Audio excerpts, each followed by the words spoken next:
So students, in our last lecture we were discussing about applications of dimensional analysis, in which we have discussed first कि हमें किसी physical quantities की value किसी एक unit system से second unit system में change करनी है तो कैसे करेंगे using dimensions. Second, whether a equation given equation may be correct और नॉट, यानी कि कोई इक्वेशन गिवन है वो करेक्ट हो सकती है या नहीं। हम डायमेंशनल एनालिसिस के यूज़ करते हुए कन्फर्मली हम यह नहीं कर सकते कि एग्जैक्टली तो यही होगी, बट डायमेंशनल एनालिसिस से हम ये बता सकते हैं कि अगर कोई इक्वेशन डायमेंशनल एनालिसिस से गलत है तो वो इक्वेशन सही नहीं हो सकती। ये हम डिस्कस कर चुके हैं। आज हम डिस्कस करेंगे कि डायमेंशनल एनालिसिस के यूज़ करते हुए किन्हीं फिजिकल क्वांटिटीज़ के बीच में रिलेशन किस तरह से लिखा जा सकता है। तो इसके लिए डायरेक्टली हम एग्जाम्पल से समझते हैं। देखिए, ये इसको जब नोट्स लिखो तो इसको अभी मई लिखना है बस, बट इसमें ये हेडिंग लगा के कि रिलेशन किस तरह से फाइंड करना है, फिर ये डायरेक्टली लिख लेना। Consider a simple pendulum having a bob attached to a string, यानी कि इस तरह से कोई स्ट्रिंग है, उस पर कोई बोब अटैच्ड है। The oscillation under the action of gravity, suppose that the period of oscillation of the simple pendulum depends on its length.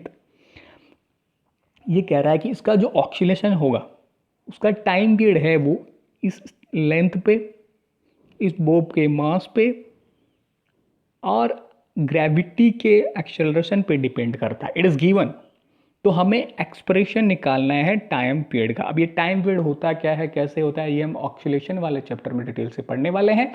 यहाँ पे हमें केवल ये देखना है कि जो गिवन इन्फॉर्मेशन है उसको यूज़ करते हुए और डायमेंशनल एनालिसिस को यूज़ करते हुए किस तरह से इस टाइम पीरियड का, इस पेंडुलम के टाइम पीरियड का ऑक्सीलेशन ऑफ टाइम पीरियड है उसको फॉर्मूला या इक्वेशन निकाल सकते हैं। देखिए, ऐसे इक्वेशन में क्या करना होता है। स्टेप नंबर 1, हमें टाइम पीरियड निकालना है, टी उससे डिनोट कर रहे हैं।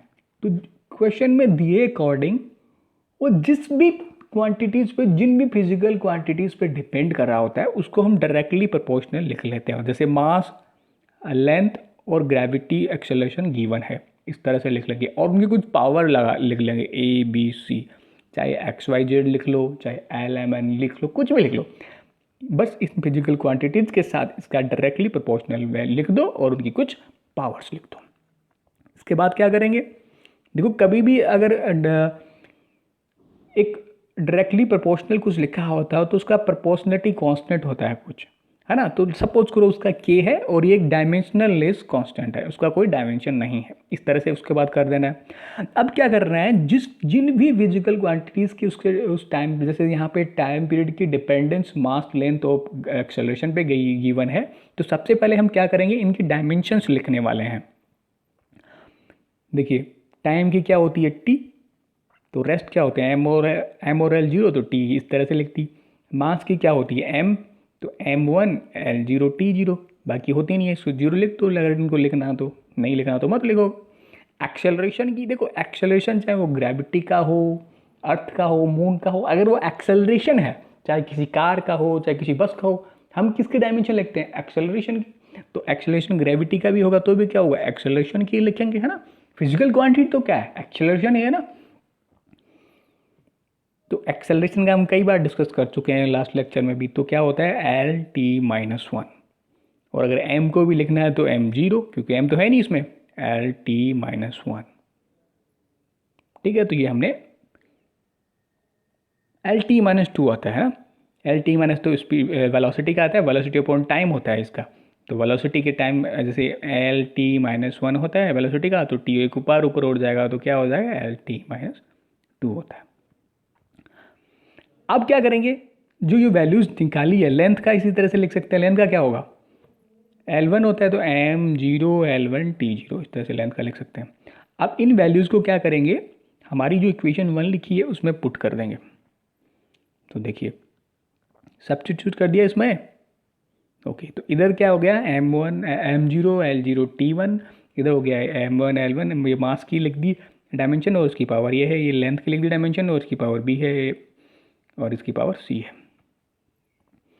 अब यहाँ से देखिए इधर m1 m0 l0 t1 है, इधर क्या होगा, देखिए x की पावर 2 इसको क्या लिखते हैं, x into two into two वाले x की पावर 4 ऐसे लिखते हैं।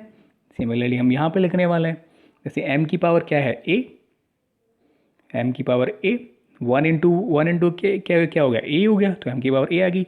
यहाँ से m की पावर क्या आएगी 0, तो m की पावर 0 इंटू बी मतलब m की पावर 0, किसी भी वैल्यू की पावर अगर 0 होती है तो वो क्या हो जाती है 1, तो 1, और किसी भी नंबर को अगर 1 से मल्टीप्लाई करें तो 1 ही हो जाता है। ओके, तो यहाँ पे 1 हो गया तो इसको नहीं लिखेंगे, m की पावर 0 को सी से अगेन वो 1 हो गया, तो m की पावर कितनी बच गई a ओनली, m की है। सिमिलरली l की पावर यहाँ से कितनी आई 0, तो कंसिडर l की पावर 0 मतलब 1 हो गया, तो उसको कोई लेना देना नहीं है, 1 किसी से मल्टीप्लाई होगा तो वही आएगा, इसलिए यहाँ पे कोई कंसिडर नहीं करेंगे। l की पावर b, तो क्या हो गया l की पावर b प्लस यहाँ पे c आएगा, ये 1 है, 1 इंटू सी, तो l की पावर क्या आ गया b प्लस सी। अब t की पावर अगेन यहाँ पे t की पावर लिखते हैं, t की power into 0 into 1 into T की पावर यहाँ से देखो तो again t into 0 into B into T की पावर -2 इंटू सी, है ना, c है ये और ये 2 पावर है, तो ये तो क्या हो गया 1 हो गया, 1 हो गया, और ये t की पावर -2c, तो t की पावर -2c को अगर 1 से मल्टीप्लाई करेंगे अगेन 1 से तो वही रहेगा t की पावर -2c। तो समझ में आ गया कैसे लिखा है मैंने, तो इस तरह से मैंने इक्वेशन लिख दी। अब क्या करेंगे, जो पावर्स है इनको कंपेयर करेंगे दोनों तरफ से, है ना। देखो कुछ भी डाउट हो आप मुझे टेक्स्ट करके पूछ सकते हैं, किसी भी प्रकार की कोई भी डाउट हो। तो देखिए m की पावर इधर कितनी है 0 0 आ गई, उधर देखो m की पावर क्या है a है, तो a की वैल्यू यहाँ पे क्या निकल गई 0, ध्यान रखो इसको। इधर l की पावर क्या है, l की पावर क्या है और 0, तो 0 लिखो इधर, अरे मैंने उधर की लिख ली ना पहले, तो 0 इंटू बी प्लस सी, समझ रहे हो ना, मतलब इधर से पावर एल की देखी वो थी बी प्लस सी, इधर से पावर एल की देखी वो थी 0, तो ये आएगी B plus C equal to 0।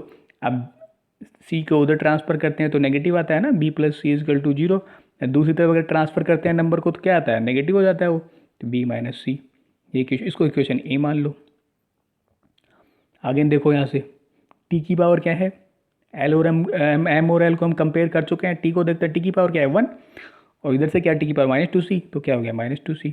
अब देखो सी की वैल्यू यहाँ पे कैसे निकल जाएगी, नीचे डिवाइड कर दो -2 का, तो -2c, सी की वैल्यू आ गई।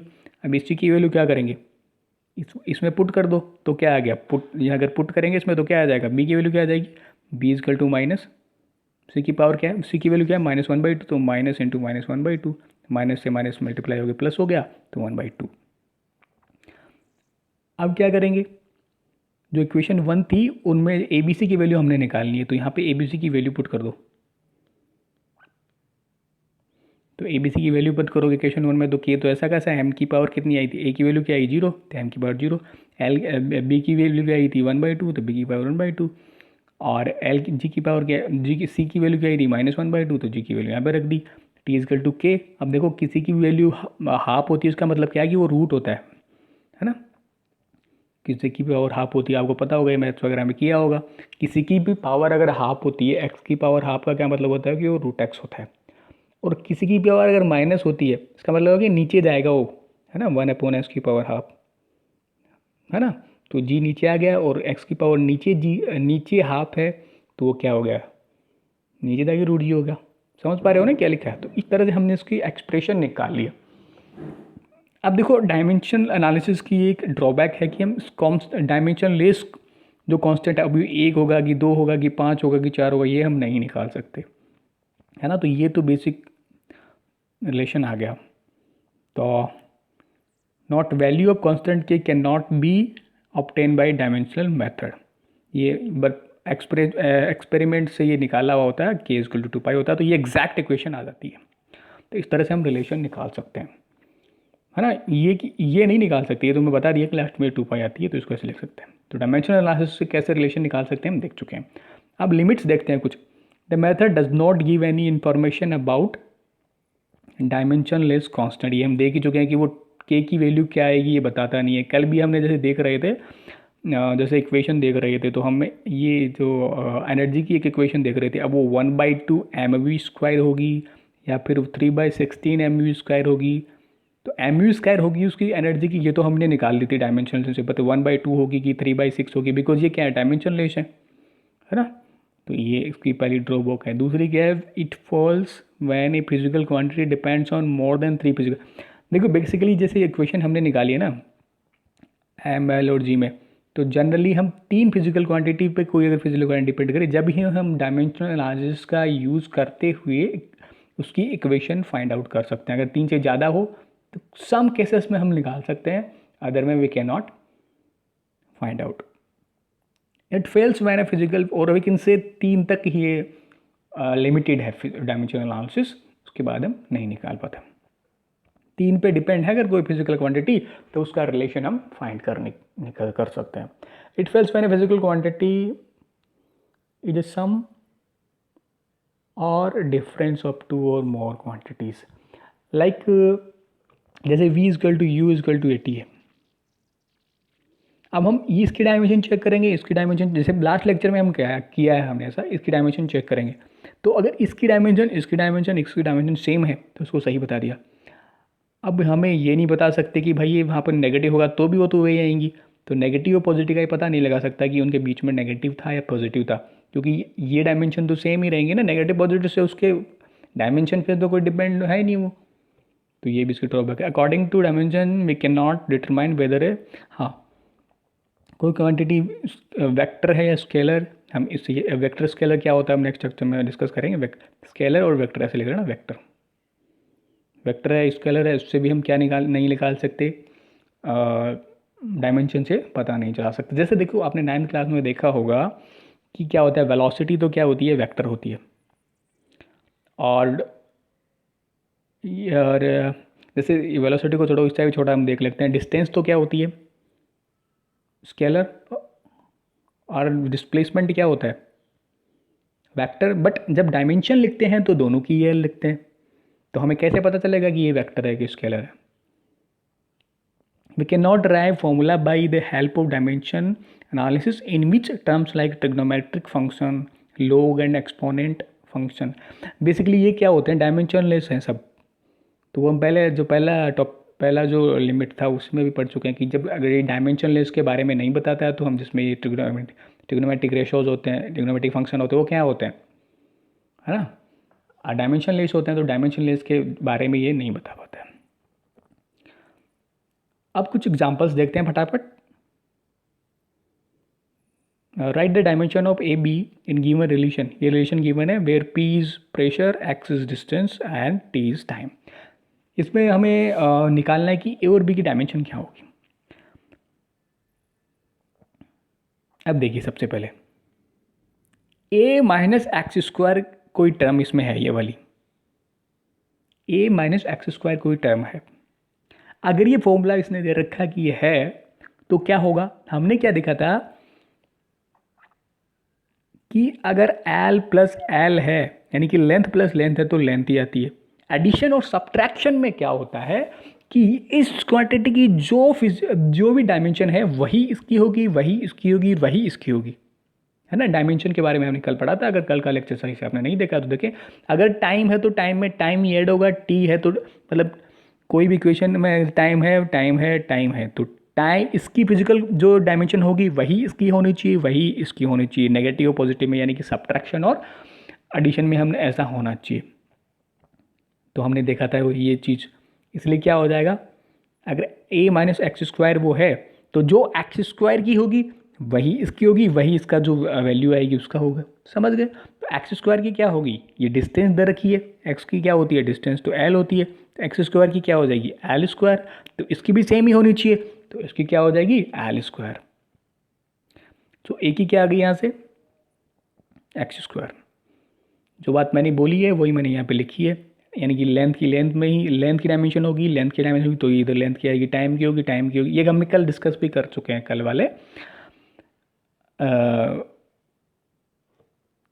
लेक्चर में। और हम क्या, तो इधर क्या, इसकी भी वही, इसकी भी वही और इसकी भी वही, यानी कि एडिशन और सब्ट्रैक्शन में same dimension is equal to same dimension, same dimension is equal to same dimension.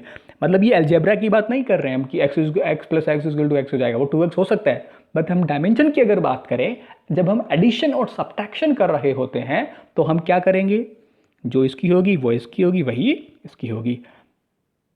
Okay, तो क्या था, ए माइनस एक्स स्क्वायर की भी क्या होगी, एल स्क्वायर होगी, है ना, ए की भी एल स्क्वायर होगी, बी एक्स स्क्वायर की भी एल स्क्वायर होगी, और ए माइनस एक्स स्क्वायर की भी एल स्क्वायर होने वाली है।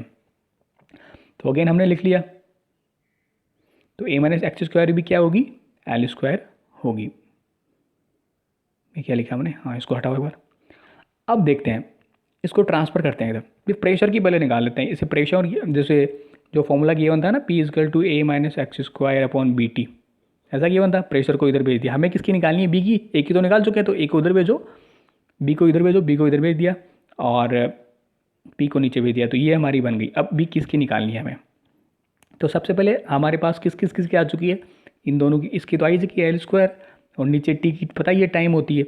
अब पी की निकालनी है, फिर उनको सॉल्व कर लेंगे, तो बी क्या जाएगी, पी क्या है, प्रेशर। प्रेशर का फॉर्मूला होता है फोर्स अपॉन एरिया। फोर्स की हमने निकाली हुई है पहले, वैसे आपको अगर याद नहीं हो तो फोर्स की, अगर आप, मैंने कहा था कि डायमेंशन को कभी याद नहीं करना, रटना नहीं है, वो फॉर्मूले से निकल जाती है।